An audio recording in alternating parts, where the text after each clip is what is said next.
Hello mga gar, good day sa inyong lahat mga gar. So ngayon mga gar, paglilinis muna tayo ng mga tank natin. Yan, ang dami na nilang poop. So kailangan na natin linisin yung mga yan. Yan,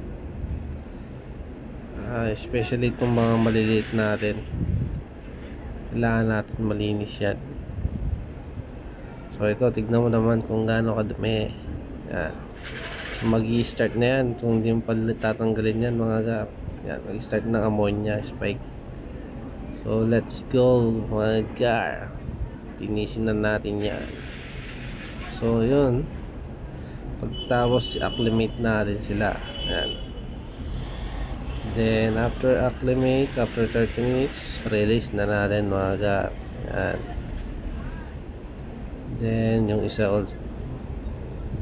Yan. So happy fish keeping to everyone mga gar. So hanggang dito na lang muna tayo. Bye, good day sa inyo lahat.